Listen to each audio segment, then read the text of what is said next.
नमस्कार दोस्तों। 12 मई 2020 को हमारे प्रधानमंत्री जी ने 8:20 पे यानी 20 बजे अपनी 20 मिनट्स की स्पीच में 20 लाख करोड़ रुपए के इकोनॉमिक पैकेज की अनाउंसमेंट करी। बस शुक्र मनाइए कि ये 2020 क्रिकेट खेलते वक्त ये अनाउंसमेंट नहीं करी गई। प्रधानमंत्री जी ने तो सिर्फ इसकी अनाउंसमेंट करी थी, उसके बाद अगले 5 दिन तक पार्ट बाय पार्ट करके हमारी फाइनेंस मिनिस्टर जी ने डिटेल्स बताई पैकेज की। तो आइए जानते हैं दोस्तों, इस 20 लाख करोड़ के पैकेज में आपके लिए क्या है, एक आम आदमी के लिए, मिडिल क्लास लोगों के लिए क्या इसके फायदे हैं, क्या नुकसान है, और क्या ये जो 20 लाख करोड़ का पैकेज है सही में ये 20 लाख करोड़ का ही है। ये सारी चीजें जानेंगे आज के वीडियो में, और कुछ कॉम्प्लेक्स इकोनॉमिक टर्म्स को भी मैं एक्सप्लेन करूंगा आज के वीडियो में, जैसे कि ये फिस्कल स्टिमुलस क्या होता है, लिक्विडिटी इंजेक्शन क्या होता है। आइए देखते हैं दोस्तों। जब आप ये 20 लाख करोड़ सुनते हैं तो आपके दिमाग में आएगा शायद इसका मतलब ये हुआ कि सरकार अपनी तरफ से 20 लाख करोड़ रुपए स्पेंड करेगी जनता की मदद के लिए, लेकिन ऐसा नहीं है। इसको समझने के लिए पहले आपको यह समझना होगा कि इकोनॉमिक्स में दो तरह की पॉलिसीज होती हैं, मॉनेटरी पॉलिसीज और फिस्कल पॉलिसीज। जो मॉनेटरी पॉलिसीज होती हैं वो एक देश के सेंट्रल बैंक के द्वारा बनाई जाती है। इंडिया में सेंट्रल बैंक है आरबीआई। तो मॉनेटरी पॉलिसीज बेसिकली है कि इंटरेस्ट रेट्स को ऊपर नीचे करना, पैसे की सप्लाई को ऊपर नीचे करना, इन्फ्लेशन कंट्रोल करने के लिए ये आरबीआई करता है। दूसरी होती है फिस्कल पॉलिसी, जो कि सरकार के द्वारा बनाई जाती है। सरकार अपनी स्पेंडिंग को ऊपर नीचे करती है, जहां पर ज्यादा पैसे डालने हैं वहां पर ज्यादा पैसे डालने हैं, टैक्स रेट कैसे करने हैं, टैक्स बढ़ाने हैं, टैक्स कम करने हैं, ये फिस्कल पॉलिसीज होती हैं। तो मॉनेटरी पॉलिसीज आरबीआई डिसाइड करता है, और आरबीआई इंडिपेंडेंट है सरकार से टेक्निकली, अगर थियोरेटिकली बात करी जाए, और सरकार फिस्कल पॉलिसीज बनाती है। अब जो ये 20 लाख करोड़ रुपए है, इसमें से 8 लाख करोड़ रुपए तो आरबीआई के द्वारा किया गया लिक्विडिटी इंफ्यूजन है। ये लिक्विडिटी इंफ्यूजन क्या होता है इसके बारे में आगे बात करूंगा वीडियो में, लेकिन पॉइंट ये है कि आरबीआई के द्वारा किया गया मेजर है, तो ये एक मॉनेटरी पैकेज हुआ। प्रॉब्लम यह है दोस्तों कि 20 लाख करोड़ रुपए सरकार के द्वारा निकाला गया पैकेज में आरबीआई के द्वारा निकाला गया मॉनेटरी पैकेज काउंट करना सही नहीं है, ये अनफेयर है करना।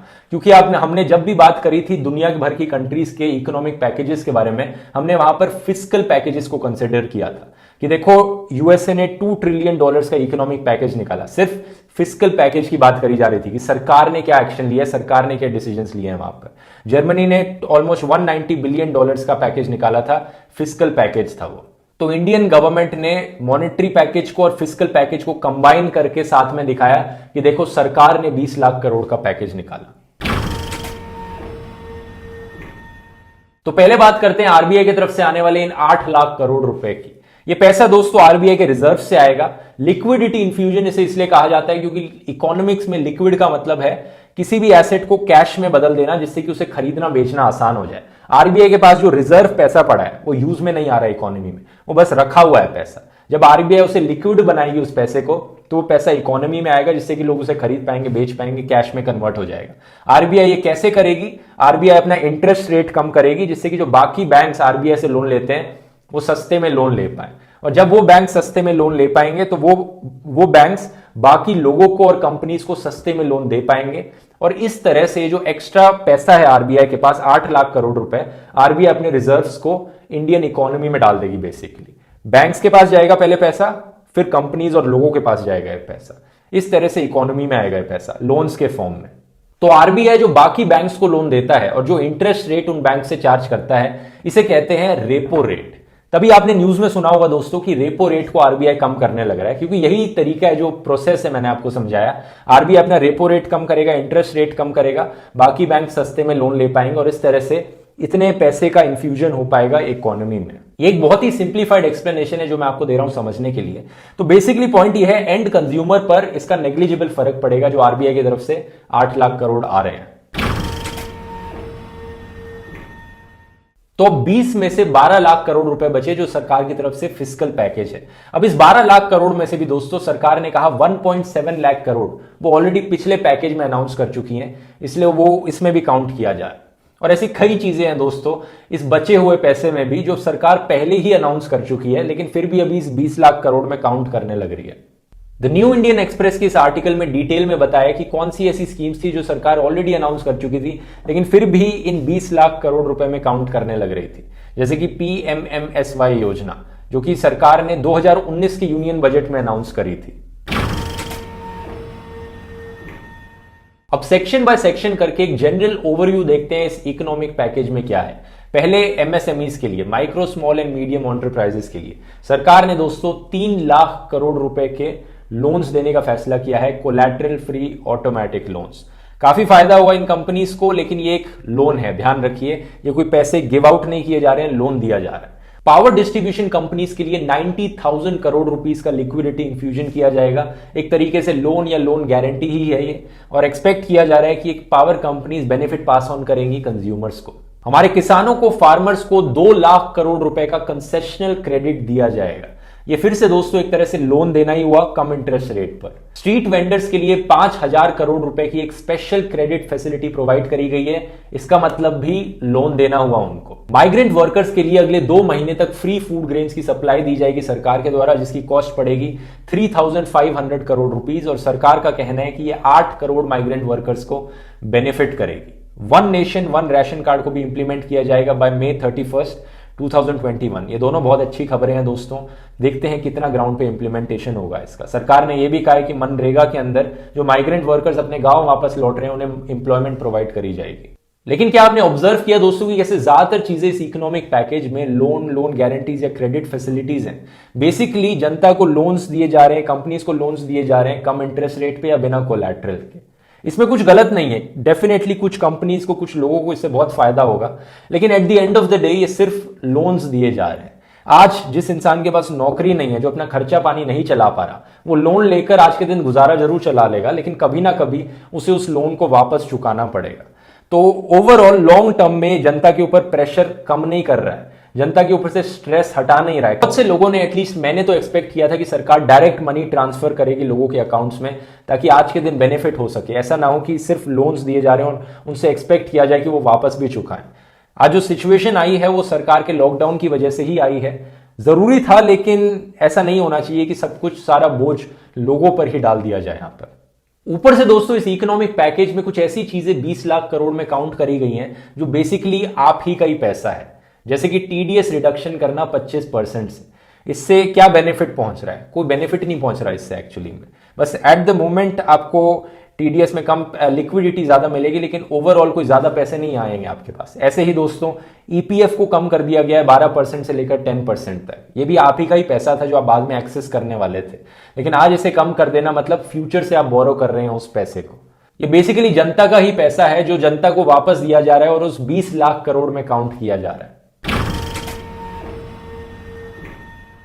तो यहां पर अब एक सवाल आपके मन में आएगा कि ठीक है, 8 लाख करोड़ रुपए आरबीआई के हो गए, इतने लाख करोड़ रुपए के लोन्स दिए गए, इतने लाख करोड़ रुपए सरकार अपनी पुरानी स्कीम्स को ही 20 में काउंट करने लग रही है, इतने लाख करोड़ रुपए हमारे खुद के पैसे को ही काउंट करने लग रही है, तो भाई कितने पैसे एक्चुअली में सरकार स्पेंड करने लग रही है जनता के बेनिफिट के लिए यहां पर 20 में से?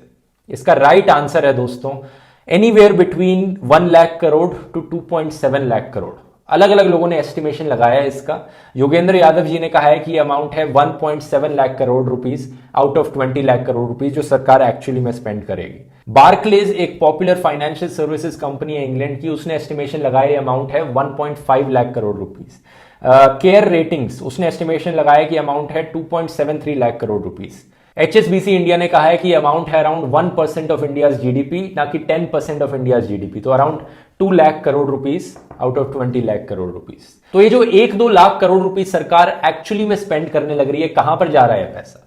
इसमें से दोस्तों 40,000 करोड़ रुपीस है मनरेगा में जाएगा। अच्छी चीज है मेरी राय में। 3,500 करोड़ रुपीस मैंने आपको बताया था माइग्रेंट वर्कर्स के फूड ग्रेन्स खरीदने में जाएगा, एक और अच्छी चीज है उनकी मदद के लिए जाएगा। इसमें से 8,000 crore rupees viability gap funding में इस्तेमाल किया जाएगा, यानी वो प्रोजेक्ट्स जिनकी इकोनॉमिक वायबिलिटी नहीं हुई है लेकिन सोशल इंफ्रास्ट्रक्चर के प्रोजेक्ट्स हैं वो जिनकी देश को जरूरत है, जैसे कि किसी गांव में सड़क बनाना, और बाकी जो लिस्ट है इस पूरी चीज की आप यहां पर देख सकते हैं। ओवरऑल मिडिल क्लास लोगों के लिए, सैलरीड एम्प्लॉयज के लिए मेरी राय में दोस्तों इस इकोनॉमिक पैकेज में नेग्लिजिबल फायदे हैं। ऊपर से सरकार ने कुछ और बड़े फैसले लिए, जैसे कि कोल सेक्टर को प्राइवेटाइज करना, डिफेंस प्रोडक्शन को प्राइवेटाइज करना, पावर डिस्ट्रीब्यूशन को प्राइवेटाइज करना, स्पेस सेक्टर को प्राइवेटाइज करना। अब अपने आप में दोस्तों मैं नहीं मानता कि प्राइवेटाइजेशन इन सारे सेक्टर्स में अच्छी या बुरी चीज है। ये सब इंप्लीमेंटेशन पे डिपेंड करेगा कि ये डिसीजन अच्छा निकलेगा या बुरा निकलेगा। इस पूरे इकोनॉमिक पैकेज को अगर मैं एक एग्जांपल के साथ समराइज करूं तो मेरी राय में दोस्तों एक ऐसी सिचुएशन है आप एज्यूम कर लो, आपके दोस्त को मान लो आपसे 1000 रुपए की जरूरत है, ठीक है, वो आपसे कहता है प्लीज मुझे 1000 रुपए दे दे, मेरे को अपना घर का खर्चा पानी चलाना है, पैसे नहीं है मेरे पास। आप उसे एनवलप में पैसे पकड़ाते हो और वो एनवलप खोलकर देखता है तो वहां पर 1000 की जगह सिर्फ 200 रुपए उसे मिलते हैं। आप उसे कहते हो नहीं मैंने तुझे 1000 रुपए दिए, वो आपसे कहता है कैसे, मुझे तो 200 ही रुपए दिख रहे हैं यहाँ पर। फिर आप उसे कहते हो देख कल मेरे पेरेंट्स ने तेरे पेरेंट्स को 500 रुपए दिए थे, वो इसमें काउंट कर ले। आज से 2 महीने पहले जब तू मेरे साथ रेस्टोरेंट में खाना खाने गया था तो मैंने 200 रुपए का तेरा बिल पे किया था, वो देख ले, हो गए 700 रुपए। उसके बाद 100 रुपए तेरे खुद के वॉलेट में रखे हैं, वो भी इसमें काउंट कर ले, 800 हो गए। तो 200 मैंने तुझे अभी दिए, और इस 200 में से बाय द वे मैं 100 रुपए लोन दे रहा हूं तुझे, जो तुझे वापस चुकाने पड़ेंगे मेरे को, ठीक है। और ये तेरे 1000 रुपए का पैकेज हो गया तेरा। 1000 रुपए मैंने तुझे उधार में दे दिया, अब तू मजे कर इससे। ये सिचुएशन है दोस्तों जो हमारी सरकार ने हमारे साथ करी है इस 20 लाख करोड़ रुपए के पैकेज में। लेकिन ये मेरी राय है दोस्तों, आप अपनी राय बताइए, आपको क्या लगता है इस पैकेज में और कुछ है जो मैंने मिस आउट कर दिया हो तो कमेंट्स में लिखकर जरूर बताइए, अपनी राय बताइए। और अगर पसंद आए वीडियो, इस वीडियो को शेयर कीजिए, इस इंफॉर्मेशन को जनता तक पहुंचाइए। और अगर सॉल्यूशंस की बात करी जाए दोस्तों तो ज्यादातर इकोनॉमिक एक्सपर्ट्स ने सजेस्ट किया है कि सरकार को डायरेक्ट मनी ट्रांसफर करना पड़ेगा लोगों के हाथ में, ताकि लोगों के पास पैसे आए, इकोनॉमी में डिमांड बढ़े, ताकि और चीजें खरीदी जाए और तभी जीडीपी बढ़ सकता है। यही एक तरीका है इकोनॉमी को रिवाइव करने का। सिर्फ लोन्स गिव आउट करके काम आधा अधूरा रह जाएगा। इस वीडियो को स्पॉन्सर करने के लिए मैं धन्यवाद करना चाहूंगा कुवेरा ऐप का। कुवेरा एक बहुत अच्छी म्यूचुअल फंड की ऐप है जो 0% ब्रोकरेज रेट चार्ज करती है। इस ऐप में आप बस अपना एंड गोल लिखेंगे कि आपको किस लिए पैसे इन्वेस्ट करने हैं, कोई घर खरीदना है, गाड़ी खरीदनी है, कितने समय में खरीदना है आपको वो, और उसके बेसिस पे इस ऐप का जो एआई सिस्टम है आपको बता देगा कि आपको कौन से म्यूचुअल फंड में पैसे इन्वेस्ट करने चाहिए, कौन सा आपके लिए बेस्ट रहेगा। इस ऐप को डाउनलोड करने का लिंक आपको डिस्क्रिप्शन में मिल जाएगा। और अगर वीडियो पसंद आए दोस्तों, मेरा काम पसंद आता है, तो आप मुझे सपोर्ट कर सकते हैं patreon.com/ध्रुव राठी पर, या फिर यूट्यूब पर एक मेंबर बन के ज्वाइन बटन को क्लिक करके, ताकि ऐसे ही और एजुकेशनल वीडियोस में आपके लिए फ्यूचर में बनाते रहूं। चलिए दोस्तों, फिर मिलते हैं अगले वीडियो में। बहुत बहुत धन्यवाद।